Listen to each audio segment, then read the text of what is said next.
Hey everybody, it's Casey Williams. Let's play a little automotive trivia. What do you think is the best-selling automotive nameplate of all time?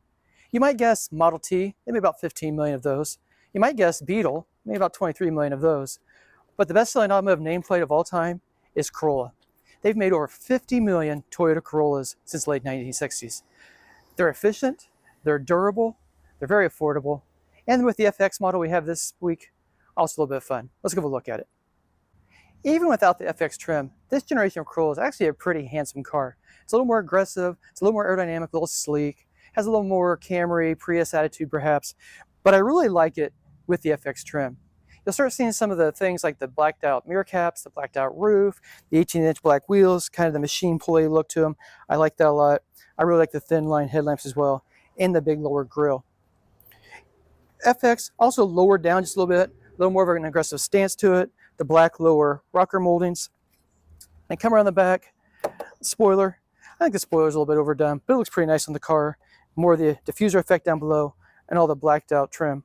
So I really like the way the vehicle looks. This isn't an expensive car, but it does look kind of fun. It looks a little more upscale. Inside, Corollas are really practical, lots of space in them, almost a mid-sized interior, and a pretty big trunk. And if you want this being bigger, you can put the back seats down. There is no lever right here to put the back seats down. You have to go inside, pull them up, put them down, but not too bad. If we're being honest, most of the people who are going to ride in the back seat of a Corolla probably are kids. Most of these cars are used as daily commuter cars, one passenger most of the time, or just taking some friends to lunch. But the back's really pretty roomy. I have the front seat, set for me. I have no trouble getting in here, plenty of leg room. I don't know that I want to ride, coast to coast sitting back here, but certainly getting around town, getting a few hours from home, no problem at all. But some other nice features, nice cup holders, nice armrest, easy to access plugs for the child safety seats. A lot of cars, you have to dig for them a little bit. These are right up front, really easy to plug right in. USB ports. One of the things that you might notice, which is typical of compact cars, you start tapping around, the front's padded, a lot of hard plastic here in the back and on the doors. But it all looks really nice, the stitching looks nice, and I think most people find it very acceptable back here. Designers did a pretty nice job of dressing up the FX package. It really starts with just the general trim. I like the two-tone, the light dash, the orange stitching, just a nice design touch into it. And everything's padded. Feels actually very expensive for a car this size. It's cloth seats, but they are sports seats, nicely bolstered, orange stitching in them. The orange stitching here on the shifter, also on the center console. So again, it's not fancy, but you can tell somebody paid some attention to detail, and it's a very pleasant place to be. Being a Corolla, you've got automatic climate control in this one, but it's a single zone automatic climate control. You do have a 10.5-inch touchscreen, very intuitive, very easy to use. Wireless phone connections for Apple CarPlay, Android Auto, also wireless charging here in the console. Nice deep cup holders, nice thick leather wrapped steering wheel, flat screen instrument cluster. So, it feels far more expensive than you might think a Corolla would feel. And I just like the overall look to it. I mean, everything just feels like it's well made, feels like it's, again, just more expensive than you expect in a low-end car. But that's typical of Toyota. Lots of attention to detail, may not be fancy, but everything feels like it's going to last a very long time. The Corolla was surprisingly nice to drive this week, especially in the FX package. So again, with the FX package, you get a bit lower suspension, feels a little sportier, handles a little better. I still think Corollas feel a little bit numb, the steering feels a little bit numb. But these cars, again, they're not meant to be sports cars. They're meant to be, just a little bit of a sportier commuter car, get you around.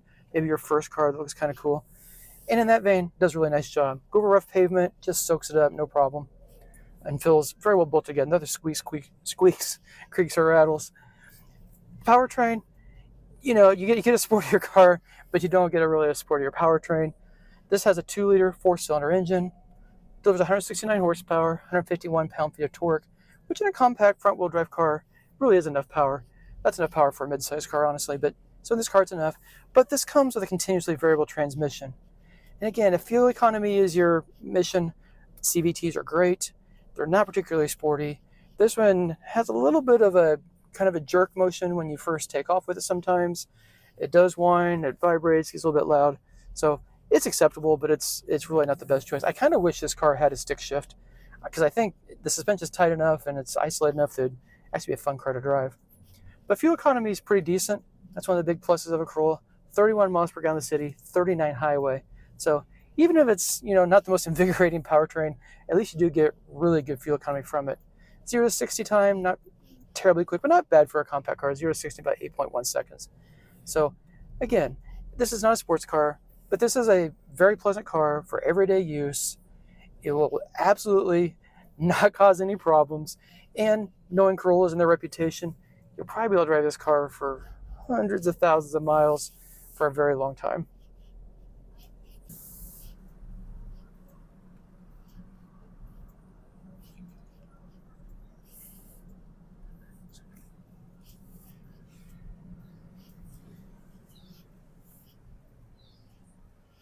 Well, there's a really good reason why they've sold over 50 million Corollas. You get a lot of car for your money. Again, you're getting a car that looks sporty, drives well. It's not fancy. It's not a super high performance machine, not meant to be. It does everything you need to do every single day and does it really, really well. But let's talk about being affordable. It starts just over $22,000 a Corolla. This one, even with the FX package, everything in it, $29,728.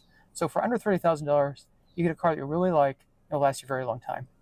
Well, next week, we'll have another fun car. Until then, storm forward.